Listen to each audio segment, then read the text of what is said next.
At 2:17 in the morning on a night that most of the region had gone to sleep believing was ordinary, the Israeli Air Defense Operations Center registered something its automated threat assessment protocols had never been designed to handle cleanly. The signature was wrong. Not wrong in the sense of an instrument malfunction. Wrong in the sense that the thermal bloom on the tracking feed was evolving faster than the system's intercept geometry could close.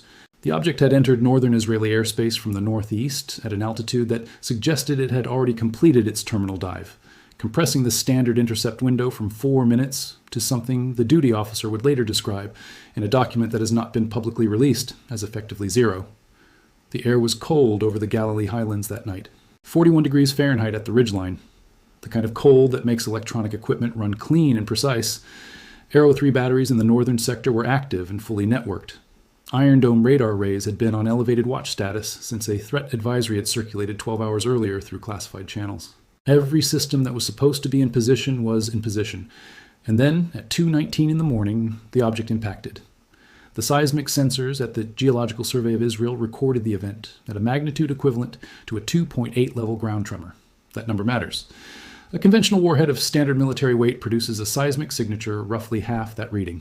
The deviation implied either a significantly larger payload than the officially acknowledged munition class, or a kinetic energy multiplication consistent with hypersonic terminal velocity, somewhere above Mach 5 at impact, and by several independent estimates using the seismic dispersion pattern, considerably higher. The IDF spokesperson unit issued its first public statement 47 minutes after impact. It described a projectile fired from Iranian territory.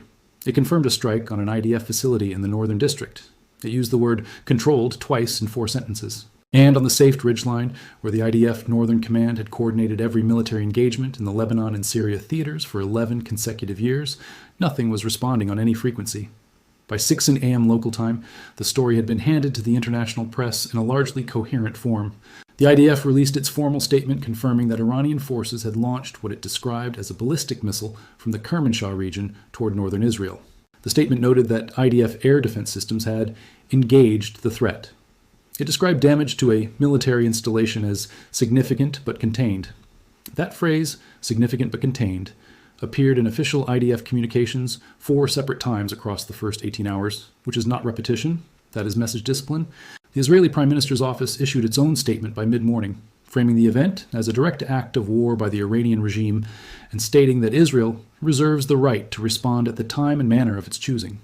That phrase has a precise diplomatic function. It signals that a response is coming. It also signals that nothing is imminent. Reuters, the AP, and the BBC ran it as their top line. The framing held through the first news cycle without serious challenge. The Times of Israel and Ynet, the 2 largest Israeli digital news platforms, published competing follow-up pieces by late afternoon. Both cited unnamed military sources. Both described the damage in general terms: structural damage, partial facility loss. Neither published a photograph of the impact site. Neither named the specific command function of the installation that had been struck.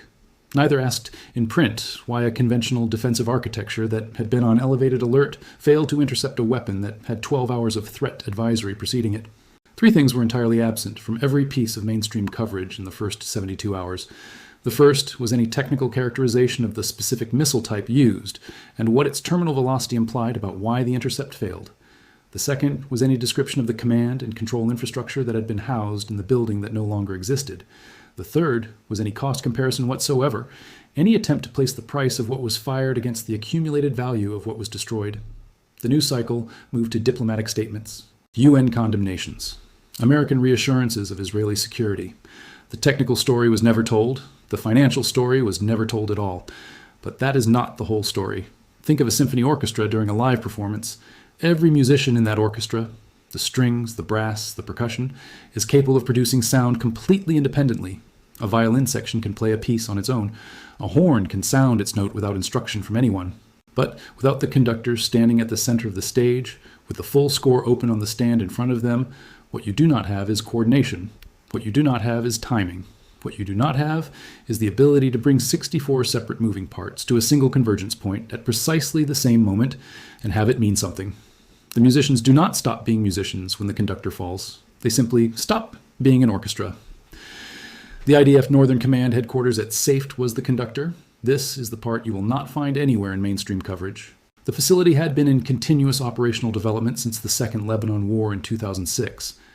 That conflict, which produced the single greatest intelligence and coordination failure in modern IDF history, with Hezbollah firing more than 4,000 rockets into northern Israel over 34 days, while Israeli ground units operated without coherent real-time situational awareness, forced a systematic rebuild of everything from sensor fusion architecture to cross-unit communication protocols. The institutional trauma of 2006 became the blueprint for the SAFED complex. Every dollar spent there was a direct answer to a specific failure from that war. Over the 17 years following 2006, the Northern Command complex absorbed an estimated $2.3 billion in accumulated infrastructure investment. That figure spans physical hardening and blast protection upgrades, electronic warfare integration, real-time intelligence feed architecture, connecting over 40 separate data sources, and the installation of what independent analysts, with access to Israeli defense procurement records, have described as the most advanced regional command and control network operating in the Middle East, outside of U.S. Central Command facilities in Qatar. Apply the orchestra metaphor again, because it holds at every level. When you spend $2.3 billion building a conductor, you do not just build a person holding a baton. You build the music stand. You build the printed score. You build the acoustic architecture of the hall itself. You build 17 years of institutional memory about how 64 instruments play together in this specific theater, in this specific terrain, against this specific adversary. Memory that cannot be exported to a hard drive and restored after a strike. The Northern Command network processed, in real time, signals intelligence from drone surveillance feeds operating over Lebanese airspace, SIGINT intercepts from relay stations positioned along the Syrian border, human intelligence, feeds from assets whose identities and handler networks are now effectively compromised by the loss of the secure systems that stored them, and continuous threat data from 8 separate Iron Dome and David's Sling battery networks spanning a 180-kilometer defensive arc from the Syrian border to the Mediterranean coast. The processing architecture alone, the software and hardware integration layer that transformed that raw, simultaneous feed into something a commander could act on in under 60 seconds, represented an estimated $340 million in development cost, and 12 years of iterative calibration against real threat scenarios. The training investment compounds everything else. The senior operations officers and specialist analysts who ran that system did not develop their competency in 6 months. The average full rotation cycle for Northern Command staff, the time required to bring a replacement team to full operational effectiveness in that specific environment, running that specific architecture against that specific adversary set, is between 3 and 4 years. Some roles require longer.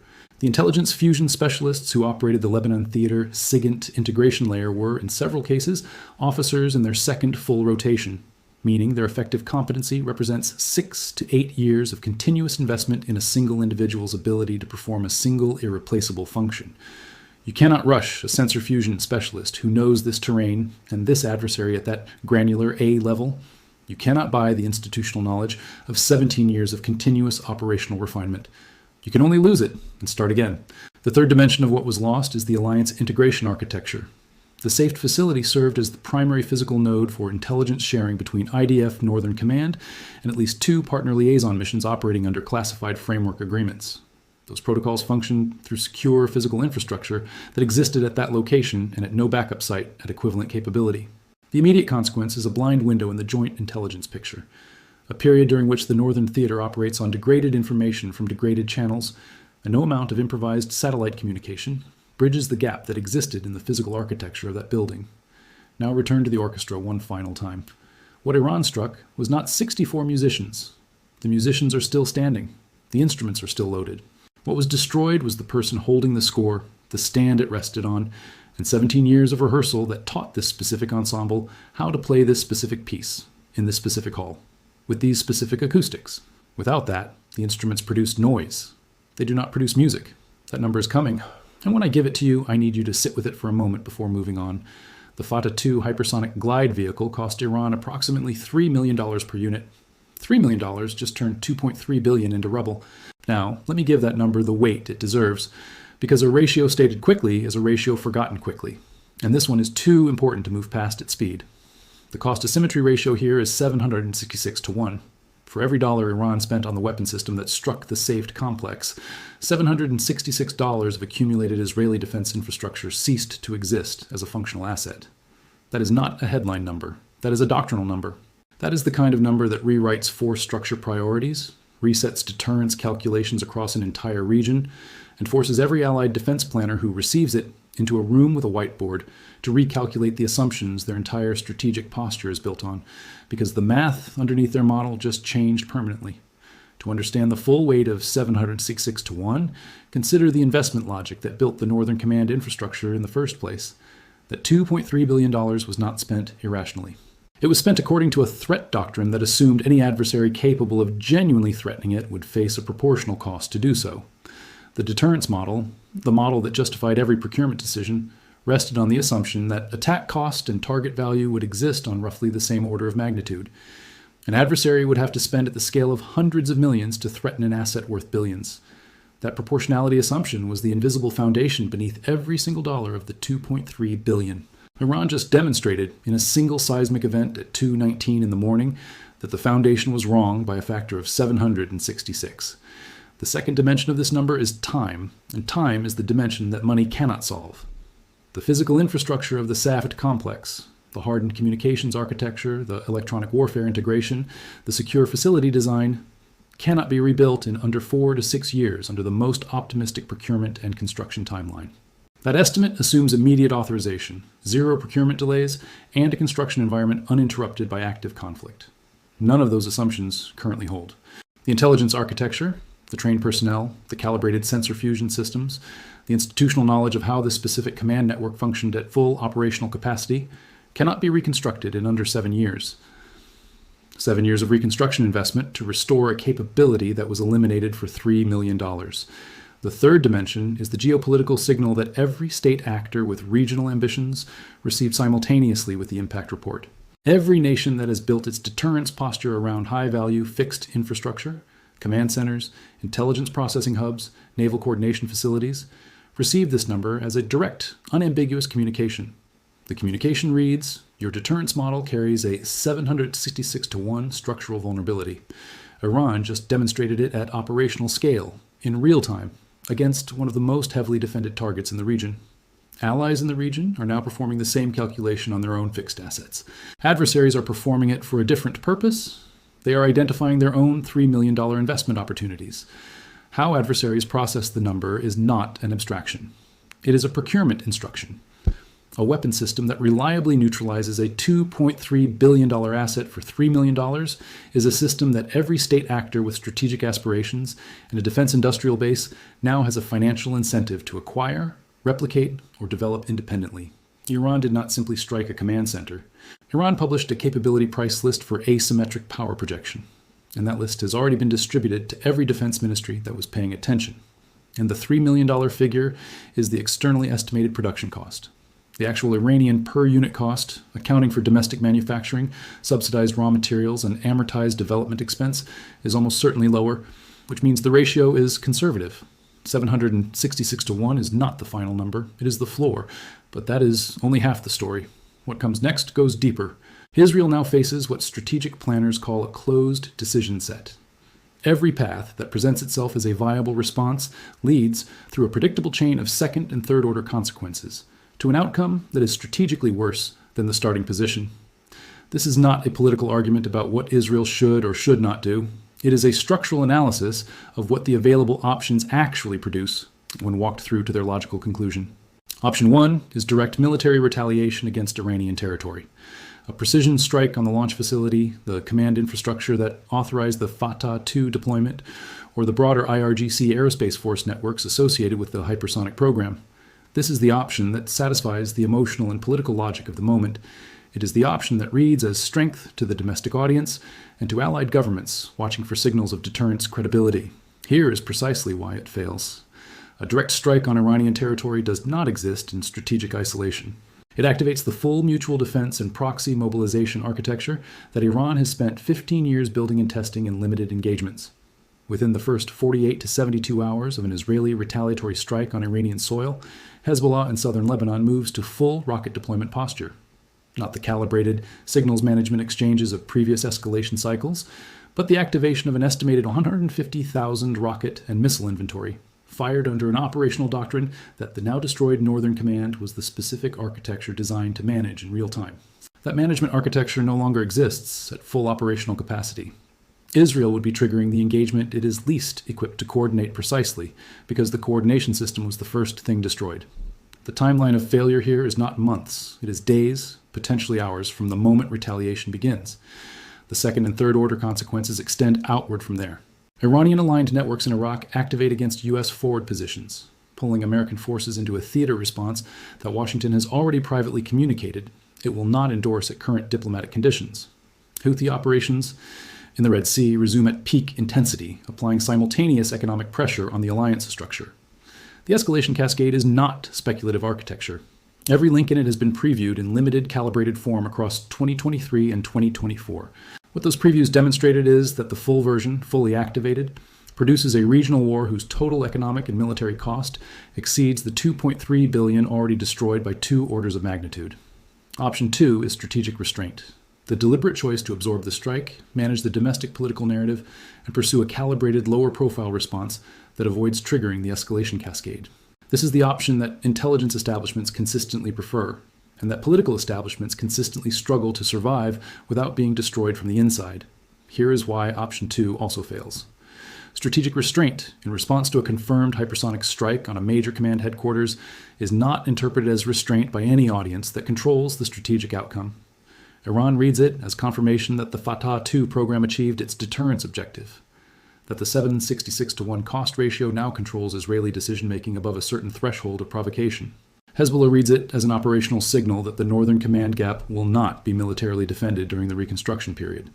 Every regional adversary recalibrates its own escalation threshold downward simultaneously, because the demonstrated cost of a decisive strategic strike has just been publicly set at $3 million. Restraint does not reduce the danger level. It reduces the perceived price of aggression at every level of the regional threat environment simultaneously. The trap closes at the convergence point. Both options arrive at the same destination by different routes. Retaliation triggers the regional war before the command infrastructure required to fight it is operational. Restraint signals that the command gap is acceptable, which invites systematic exploitation of that gap during the reconstruction window. 2 roads, 1 outcome. There appears to be a third option. A U.S. brokered multilateral response. Coordinated sanctions packages, international condemnation frameworks, UN Security Council mechanisms that provide diplomatic cover for Israeli inaction while signaling consequences to Tehran. This is the apparent escape route. Here is why it is not one. The Fattah 2 program does not exist inside any sanctions architecture that has not already been fully applied.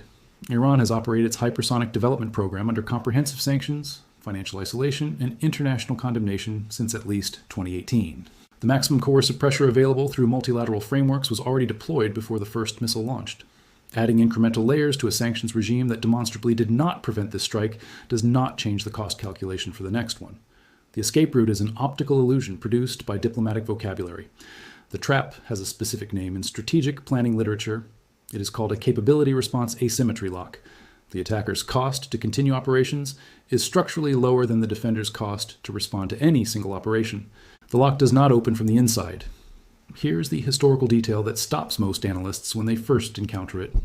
In October 1973, Egypt faced the Bar-Lev Line, a series of Israeli sand and concrete fortifications along the Suez Canal that had cost approximately $300 million to construct, and was assessed by most Western military analysts to be effectively impenetrable by conventional assault.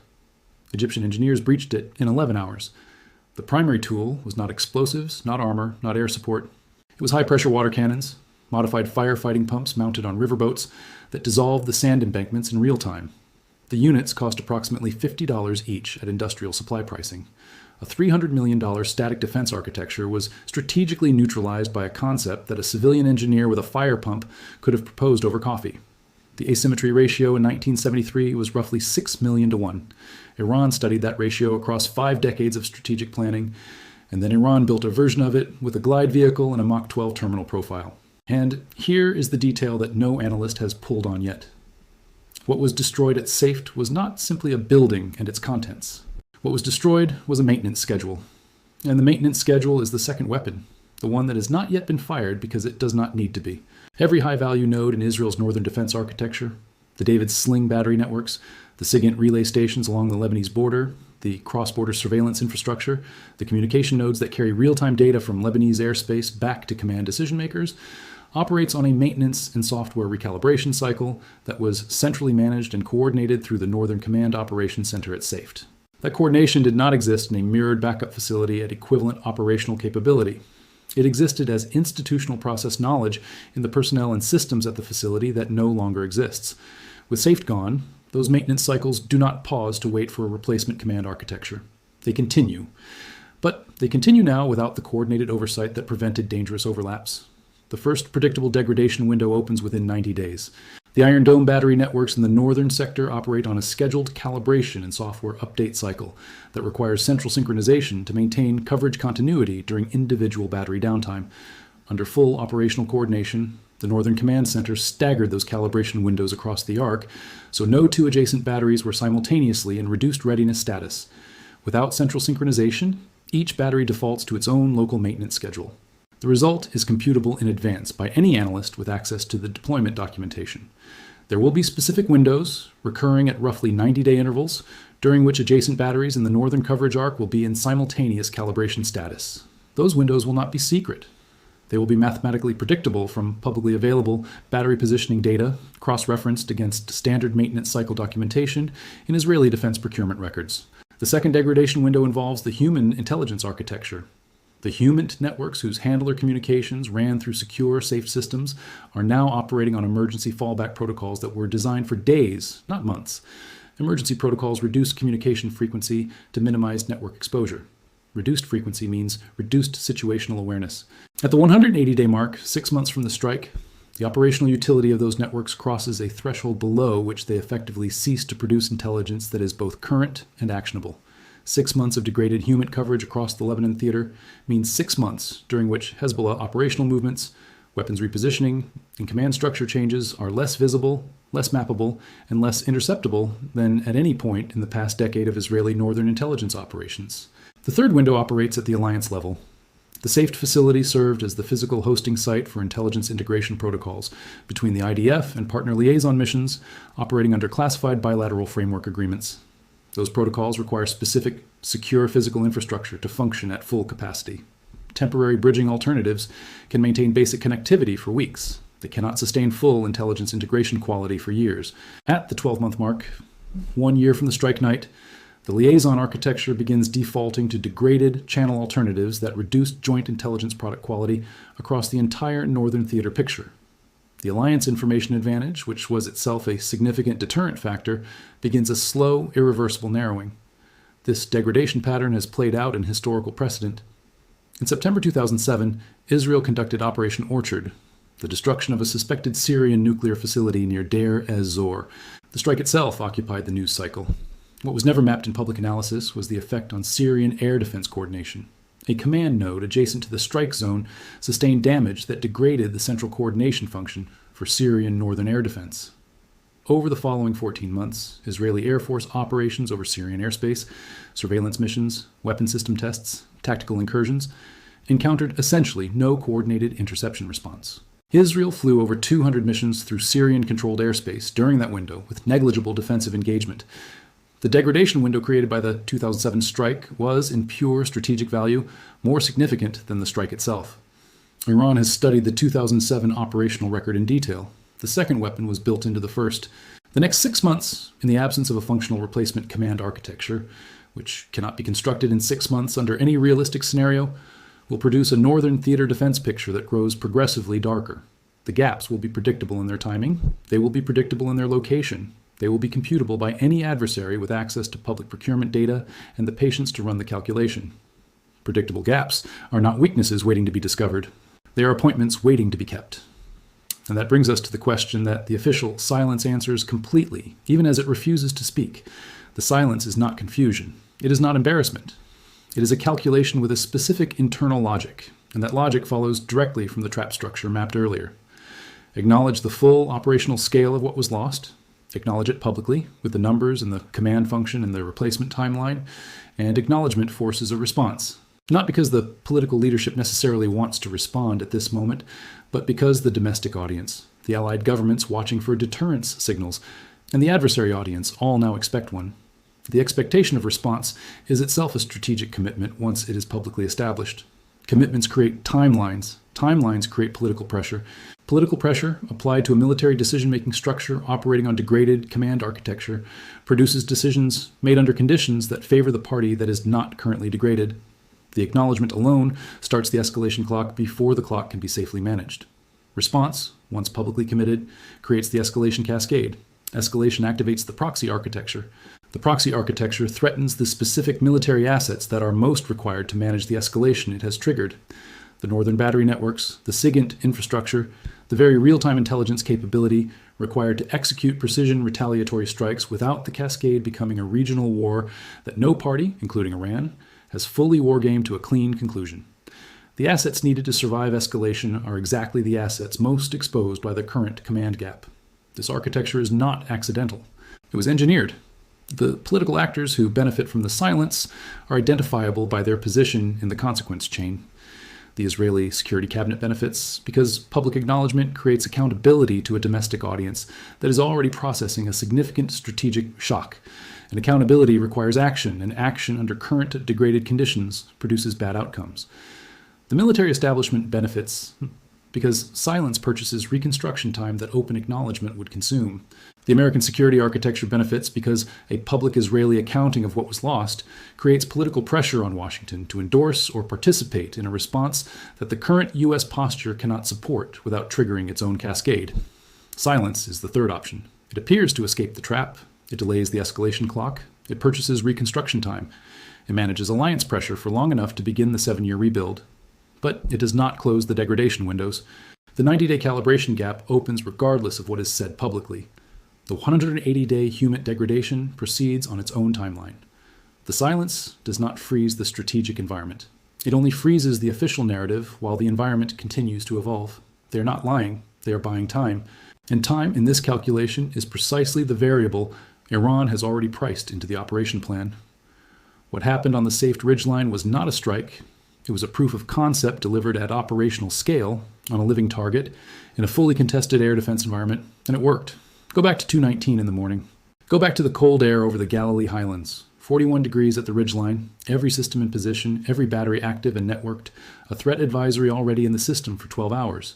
Go back to the seismic signature consistent with hypersonic terminal velocity, and the duty officer's language describing the intercept window as effectively 0. That specific moment, the 120-second window between first tracking contact and impact, was not the end of a story.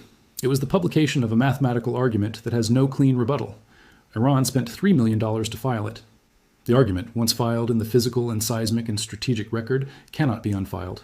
The 766-to-1 ratio now exists as a permanent entry in the ledger of regional military history. Every defense procurement board in the region will reference it in budget cycles for the next decade. Every military staff college paying attention has already added the SAFED strike to its asymmetric warfare curriculum. What Iran achieved beyond the physical destruction is something that has no line item in a damage assessment and no recovery timeline in a reconstruction budget. It is a doctrinal displacement. For 11 years, the IDF Northern Command existed as a deterrent force in its own right. Its existence communicated a specific message: that Lebanese theater operations would face coordination, coherence, and lethal precision. Its existence told every adversary considering a northern escalation that the response they would face had $2.3 billion of accumulated precision behind it, and 17 years of calibration in front of it. That communication has now been replaced by a different communication. The conductor can be silenced for $3 million. The orchestra remains standing, the instruments are loaded, but the score is gone, and the musicians have never rehearsed together in the dark. $3 million was spent, but what was destroyed has no price tag. The question now is, when the degradation windows open, when the predictable gaps appear in the northern defense arc at the 90-day mark, and the 180-day mark, and the 12-month mark, who exactly is watching that clock more carefully?